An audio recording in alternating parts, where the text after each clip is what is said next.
Assalamualaikum Bu. Waalaikumsalam. Gimana Bu kabar Ibu? Sehat ya? Alhamdulillah kabar baik, sehat walafiat ya. Di tengah pandemi COVID Bu. Iya betul. Alhamdulillah Ibu termasuk salah satu yang sehat ya. Sehat, alhamdulillah saya alumni ya itu ya. Pernah merasakan COVID. Oh, karena kalau saya lihat Ibu bertatap muka dengan Ibu, saya ingat selalu terbayang APBD Banten Bu. Ikonik ya Bu ya. Identik ya, identik ya. Gitu identiknya. BUD identik dengan BUD dengan APBD. Nah Bu, kemarin kan 2020 alhamdulillah Pemprov Banten bisa melewati itu Bu. Iya. Dengan terseok-seok oleh pandemi. Nah mungkin Ibu bisa menggambarkan Bu bagaimana akhirnya Pemprov Banten bisa keluar di 2020 dan sekarang masuk di 2021 Bu. Ini memang sangat luar biasa ya. APBD 2020 ini sangat luar biasa sekali. Banyak sekali hal-hal yang perlu kita lakukan dengan sangat serius. Satu, sebagaimana kita ketahui, seluruh lapisan dunia ini, kabupaten, kota, Pemda manapun, diharuskan untuk melakukan pendanaan untuk penanganan COVID seperti itu. Yang kedua, Banten ini ada luar biasa lagi, ditambah dengan rekening kas umum daerahnya atau dana-dana kas daerah kita itu tertahan di Bank Banten. Artinya, dua hal tersebut membuat kita, Pemprov Banten harus melakukan sesuatu yang luar biasa. Di luar kebiasaan, harus mencari keputusan yang tepat. Walaupun ini adalah saya katakan pilihan yang sangat sulit untuk itu. Namun kita lakukan, upayakan bagaimana kita bisa keluar itu, semua program bisa kita lalui dengan lancar, kita semua bisa lalui semua APBD ini dengan baik gitu. Dan yang paling berat itu refocusing anggaran Bu di 2020 Bu ya. Kemudian yang saya khawatirkan sekarang ini yang mungkin orang juga melihat dua hal refocusing dan PTSMI itu berpengaruh besar Bu ya di APBD. Tapi menurut Ibu sendiri akan berpengaruh nggak Bu terhadap LKPD khususnya di 2020 dari dua hal besar tadi Bu? Betul, tadi saya sampaikan bahwa di 2020 ini kita memang sangat luar biasa sekali. Satu, kita kena pandemi, kita juga dana kita tertahan, sehingga kita melakukan juga atas perintah instruksi Mendagri, kita lakukan refocusing untuk di 2020 itu sampai 3 kali. 3 kali kita melakukan refocusing, di mana kita satu, melakukan penyesuaian terhadap pendapatannya. Karena kondisi pandemi saat ini, target-target pendapatan yang sudah kita targetkan di APBD murni ini harus juga melakukan penyesuaian. Karena pendapatan itu harus benar-benar terukur, rasional, dan pasti kita bisa mencapai target tersebut. Pendapatan hampir 40% kita sesuaikan. Ketika pendapatan kita sesuaikan, maka ada sisi belanja yang harus kita sesuaikan. Karena belanja yang harus kita sesuaikan itu dalam rangka menangani pelaksanaan COVID. Ada 3 yang harus kita sediakan anggarannya. Bagaimana kita memberikan social safety net, bagaimana kita pelayanan kesehatannya, bagaimana kita melakukan recovery ekonomi. Jadi program-program yang lain yang sudah teranggarkan di dalam RPJMD atau RKPD di 2020 pun harus kita realokasi. Kita harus sesuaikan. Sehingga dengan dana yang tersedia. Dengan dana yang tersedia kita lakukan realokasi dan refocusing. Semua hampir di refocusing pertama kita hampir 1,6 triliun itu dialihkan ke belanja tidak terduga untuk 3 penanganan tadi. Artinya memang ada belanja yang harus kita hentikan, harus kita realokasi dari belanja program ke belanja BTT. Itu memang luar biasa sekali, sehingga bagaimana pengaruhnya terhadap capaian RKPD di 2020. Nah, untuk tidak terlalu berdampak dan adanya juga dana kita yang tertahan di Bank Banten, kita melakukan pinjaman kepada Kementerian Keuangan lewat PTSMI dalam rangka pemulihan ekonomi nasional. Nah, pada saat itu Pak Gubernur diundang, para gubernur seluruh Indonesia diundang oleh Pak Presiden bahwa dalam rangka adanya COVID-19 ini, beberapa daerah yang terkena dampak diberikan salah satu relaksasi pinjaman tanpa bunga. Pinjaman tanpa bunga dalam rangka pemulihan ekonomi nasional, pemulihan ekonomi daerah. Ekonomi daerah pulih, maka akan berdampak terhadap pemulihan ekonomi nasional. Nah, salah satunya kita lakukan. Waktu itu ada 3 daerah. 3 daerah dalam Jawa Barat, DKI, dan Banten. Kita lakukan karena memang pinjaman dengan PTSM ini sangat luar biasa sekali. Persyaratan yang mencatat program-program yang harus benar-benar eligible untuk dibiayai dari PTSMI ini. Artinya dari 3 provinsi itu tidak sembarangan juga Bu ya. Tidak. Harus memiliki trust tersendiri sehingga pemerintah pusat memberikan pinjaman itu Bu ya. Betul. Karena kita mengajukan tidak seluruh belanja-belanja yang kita ajukan berdasarkan hasil verifikasi PTSMI itu bisa kita diberikan. Karena memang ada yang tidak eligible, karena memang betul-betul kegiatan-kegiatan atau program yang diberikan adalah betul-betul dalam rangka pemulihan ekonomi nasional. Dan kita TAPD dalam hal ini Pak Gubernur, Pak Wakil Gubernur dan Pak Sekda mensupport bahwa mana kegiatan-kegiatan yang sudah termaktub di awalnya yang kena realokasi untuk kita upayakan, untuk kita prioritaskan untuk mendapatkan pembelanjaan dari sumber pembiayaan ini, gitu. Kalau penyerapan dari anggaran dari pinjaman PTSMI sendiri itu seperti apa Bu di 2020? Berapa persen? Itu termasuk tinggi. Kita waktu ditargetkan kita 531 miliar rupiah lebih dan kita terrealisasi hampir 530 miliar. Dan itu di 4 OPD ya. 4 OPD itu penyerapannya pun besar. Sekarang ada sisa 66 miliar dan sisanya 57 miliar untuk kegiatan yang multi years kita akan lanjutkan kembali di tahun 2021 ini.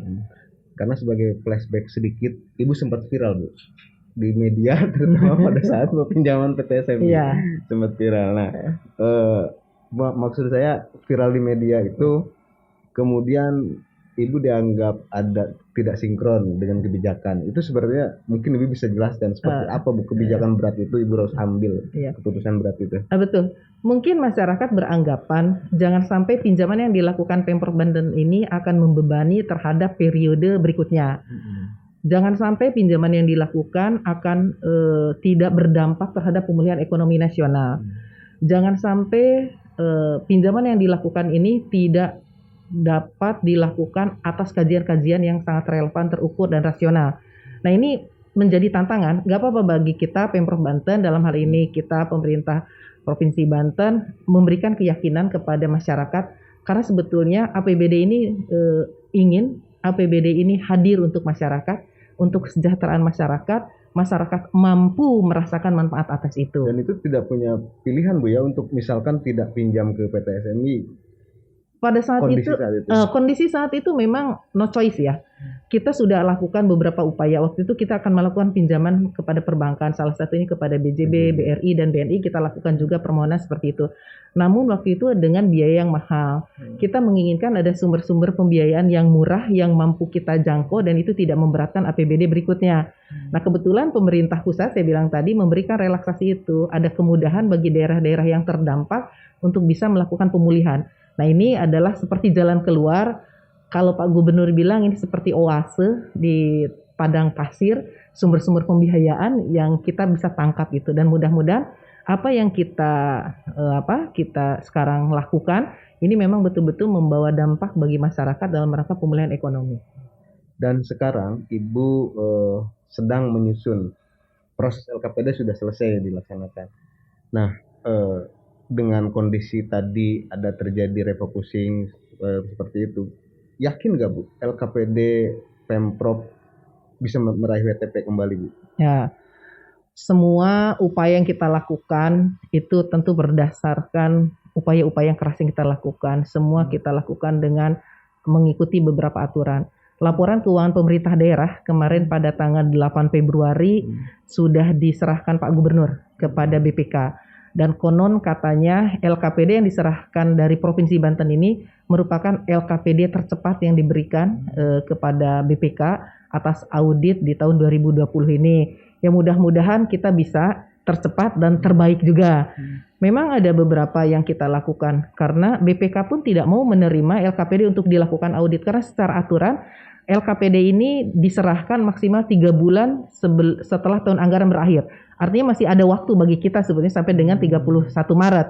Namun Pak Gubernur, pimpinan kita, Pak Wakil Gubernur, Pak Sekda menginginkan kenapa tidak? Kita semua sudah standby. Aplikasi kita sudah baik, SDM juga sudah tersedia. Sistem proses perencanaan, pelaksanaan, dalam hal ini inspektur juga mengawal kita, BPKP yang mengawal kita, kenapa kita tidak bisa berikan yang tercepat dan terbaik dalam rangka akurasi. Karena memang ada empat yang harus kita lakukan. Bagaimana kita patuh terhadap standar akuntansi pemerintahannya, bagaimana kita penyampaiannya kecukupan terhadap peraturan perundang-undangannya, bagaimana sistem pengadilan intern kita itu pun cukup, dan bagaimana kita pengungkapannya pun memadai di dalam laporan keuangan. Dan ternyata alhamdulillah LKPD pun bisa kita serahkan lebih cepat dari jadwal yang sudah ditentukan. Itu tahun kemarin juga sempat tercepat ya, tahun yang lalu. Nah, ini sudah tahun tercepat yang kedua. Kemarin atas LKPD 2019 dan LKPD di 2020. Nah, mudah-mudahan bukan optimis ya, berharap apa yang sudah kita sajikan ini memang Pak Gubernur bilang ini bukan hanya prestise meraih WTP saja, tetapi bagaimana kita bisa transparan dan akuntabel atas LKPD yang kita buat, dan apa yang kita sajikan ini memberikan kemanfaatan. Ya berharap bahwa ini bisa kita pertahankan WTP kelima kalinya. Karena LKPD ini merupakan bagian dari yang sangat vital dan penting di pemerintahan, Bu. Mungkin Ibu bisa menceritakan atau ada sebuah kendala-kendala di OPD, koordinasi dengan pimpinan dan OPD-OPD lain pada saat proses penyusunannya, Bu?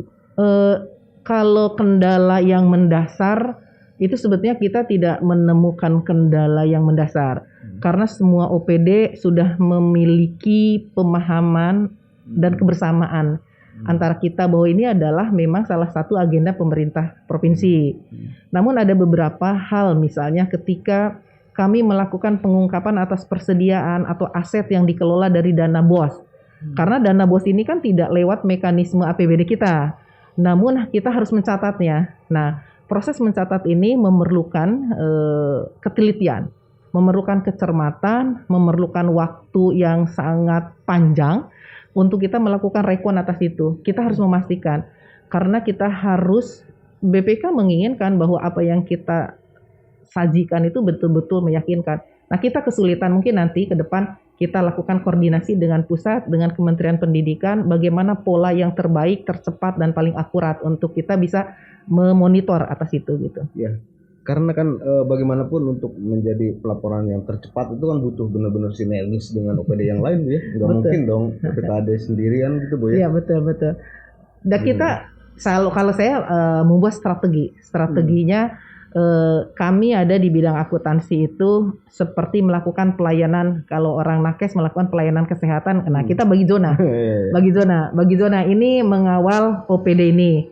Anda mengawal OPD ini. Jadi ketika OPD ini ada trouble atau kesulitan dalam penyusunan LKPD-nya, silakan Anda konsultasi dengan personil yang sudah kita kita tunjuk. Nah, hal-hal koordinasi ini sebetulnya masalah-masalah bisa kita selesaikan ketika kita lakukan koordinasi, komunikasi, maka semua target bisa kita lakukan dengan baik.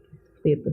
Kalau realisasi, Bu, di PAD di 2020 kemarin, itu gambarannya seperti apa, Bu? Bisa dipaparkan? Ya, ini di luar ekspektasi juga, di luar prediksi kita. Alhamdulillah ternyata refokusi yang kita lakukan 3 kali, perubahan yang kita lakukan, bagaimana kita melakukan target terhadap pendapatan, itu karena kita memang sudah terukur dengan baik sekali, dengan benar, dengan tepat dan rasional, maka pendapatan kita hampir 90, nah nanti di catatan kita 98,71%. Jadi hampir 10,33 triliun dari anggaran atau 98,71% pendapatan kita realisasi.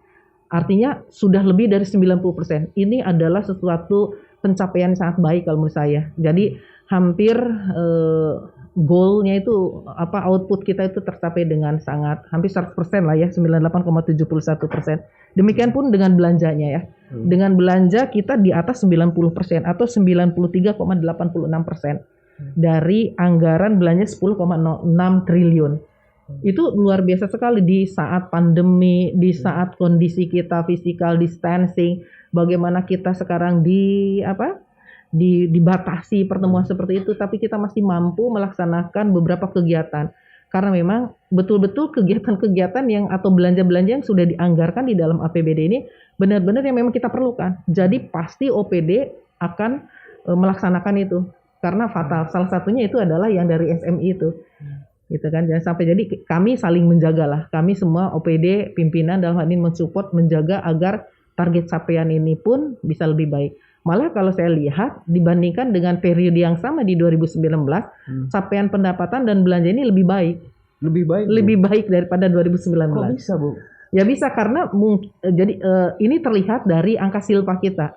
Silpa kita tahun 2019 itu 957 miliar. Sekarang silpa kita tinggal 497 miliar rupiah. Artinya memang hampir semua sumber dana yang ada di kita pun bisa terrealisasikan, gitu. Bisa terrealisasikan, bisa tersalur kepada masyarakat. Ya, artinya kan itu juga kebijakan eksekusi pimpinan dalam menghadapi ini pasti luar biasa perannya, Bu, sehingga masih bisa stabil gitu ya. Masih bisa stabil. Nah, yang kemarin juga sempat ini terkait dana bagi hasil, Bu. Ya, oke. Nah, itu dana bagi hasil sendiri sebenarnya yang bisa Ibu gambarkan itu seperti apa sih, Bu? Oh, gini. Ini perlu saya jelaskan kepada masyarakat terkait dengan bagi hasil. Banyak sekali yang bertanya bagaimana bagi hasil pajak ini di tahun 2020.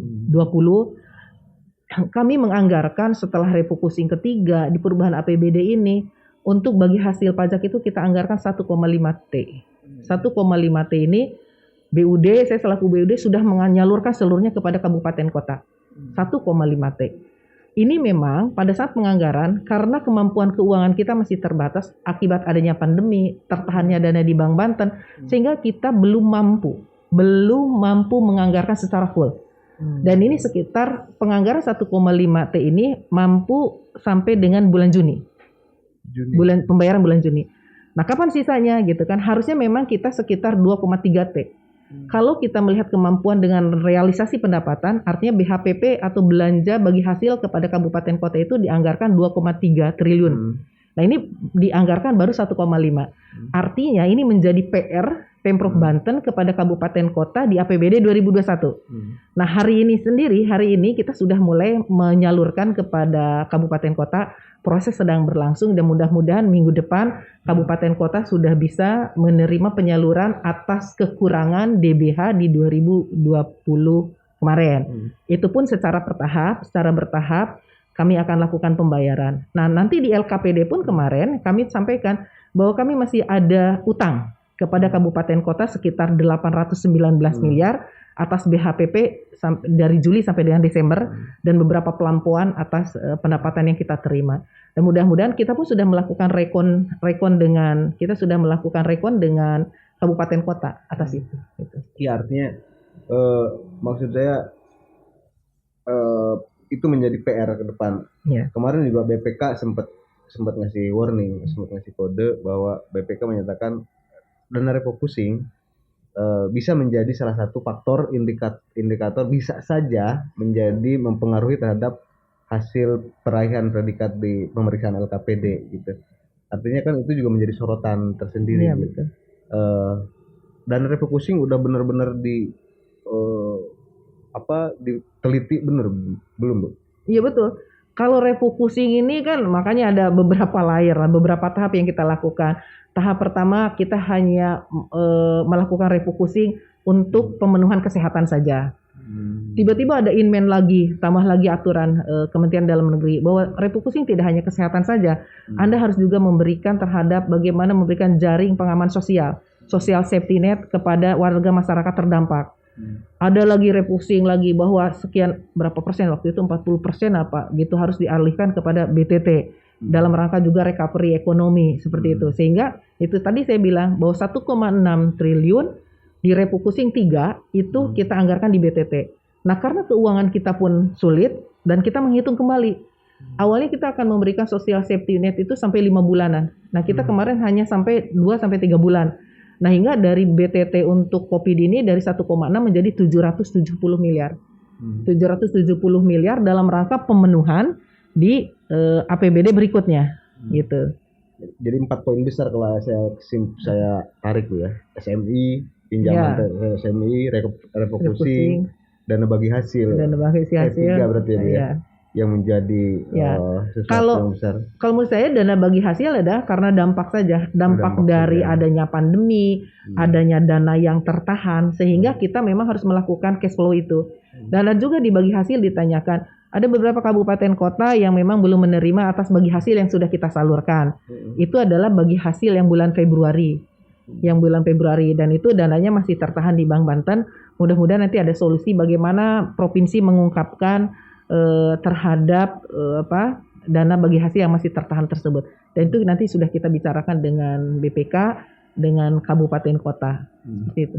Jadi tahapan sekarang satu lagi menunggu hasil dari BPK Bu, terhadap LKPD, karena 60 hari ke depan masih melakukan BPK-nya masih melakukan riset lagi ya? Iya betul, jadi bukan riset. Jadi setelah LKPD kita sampaikan, BPK Argo sudah berjalan 2 bulan pada saat setelah LKPD diberikan, BPK melakukan audit atas LKPD dan kita serahkan sepenuhnya. Itu sudah menjadi otoritas dari auditor di BPK bagaimana meyakini atas laporan keuangan pemerintah Provinsi Banten ini dalam rangka penyajiannya. Ya mudah-mudahan dapat menerima dan dalam sajian yang kita sampaikan dan tadi. Harus optimis Bu ya di 2021 ini Bu. Insya Allah lebih baik karena kita sudah upayakan yang terbaik terus untuk Pemprov Banten ini. Ibu tetap sehat dan nggak lelah Bu. Ya, karena bagaimanapun Banten ini doanya luar biasa peran ibunya Bu. Kembali lagi makanya saya ketika lihat Ibu ya saya lihat keuangan APBD Banten ini nasibnya seperti apa gitu. Karena kalau saya lihat Pak Gubernur begitu memiliki kepercayaan banget ke Ibu. Ya mudah-mudahan kepercayaan diberikan pimpinan kepada saya selaku Bendahara Umum Daerah dapat mengelola seluruh keuangan APBD terutama ke depan di 2021, dan saya pun berharap mudah-mudahan tidak ada fase refocusing berikutnya.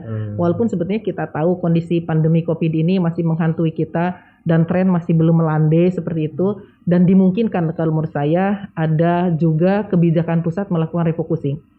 Kita harus siap dengan skema-skema itu. Jadi sebetulnya tantangan ke depan masih harus kita siapkan. Bagaimana plan A, plan B atas pelaksanaan APBD di 2021 pun tetap harus kita jalani, dan atas kegiatan-kegiatan yang prioritas, yang mendesak, yang wajib, yang sudah kita canangkan bisa kita gulirkan dengan baik. Skema-skema itu yang kita perlukan, dan saya mohon mudah-mudahan support dari masyarakat terhadap Pemprov Banten atas pelaksanaan itu. Ya, semoga Ibu, yang penting Ibu tetap sehat Bu. Iya, amin, doanya. Berpikir. Iya.